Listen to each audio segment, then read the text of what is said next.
5, 4, 3, 2. BMOVIEMIKE reviews. BMOVIEMIKE reviews. BMOVIEMIKE reviews. BMOVIEMIKE reviews.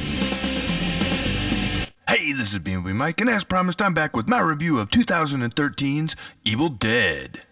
Evil Dead was directed by Fede Alvarez and stars Jane Levy, Shiloh Fernandez, Lou Taylor Pucci, Jessica Lucas, and Elizabeth Blackmore. The story of Evil Dead centers around 5 friends who go to a remote cabin in the woods because one of them is a drug addict who wants to detox, and the other 4 are there to support her attempt at sobriety. The cabin used to belong to the girl's grandparents, and she hopes that the positive memories it holds will help her kick her drug habit once and for all.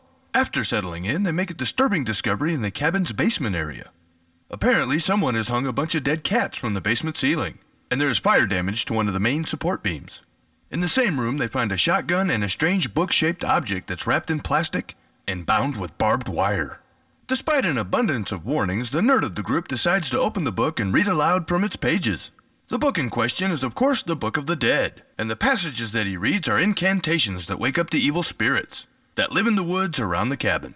Once the spirits are awakened, they begin to possess and kill off the group of friends, one by one until there is only one left to try and survive their horrifying encounter with the Evil Dead. This film is, of course, a remake of the 1981 cult classic film, The Evil Dead, that was directed by Sam Raimi. The first question is obviously going to be, is this remake as good as the original? The answer to that question is both yes and no, but unfortunately mostly no. The direction, cinematography, lighting, sound design, special makeup effects, and acting are either on par with or an improvement over the original. I believe that this is most likely a result of this film having a much higher budget to work with than the original film did. The big flaw with this film, however, is the script. The changes they made to the original story were completely unnecessary, and the writing in general is the reason that this film is, in my opinion, nowhere near as entertaining as the original Evil Dead film. One thing I must say is that I truly appreciate the abundance of some really good practical gore effects, and the gallons of blood that are featured in this film. I also appreciated the nods to the original film that pop up every once in a while throughout this remake. I, however, did not like the way they tried to modernize the script by changing the story, and by removing the likability of the characters. The original film is admittedly a little rough around the edges, but at least it's entertaining and it features characters that I could stand to be in a room with for more than 5 minutes without them driving me completely crazy. In conclusion, I will say that if for some reason you have not seen the original Evil Dead film, you might actually like it. But if you're a huge fan of the original film like I am, and are still interested in checking out this remake, I can only recommend that you do so in the form of a rental. Well, this concludes my review of 2013's Evil Dead.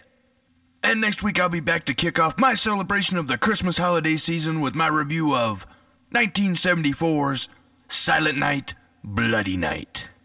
So until then, please check out all the awesome YouTube channels located in my More Channels of Movie Madness section on my YouTube channel. And as always, I invite you to tune in to The Sausage Factory. Our next live show will be on Thursday, December 5th at 8 p.m. Eastern Standard Time, live on The Sausage Factory YouTube channel. Well, that's all I have for you this week. See you later, and thanks for watching.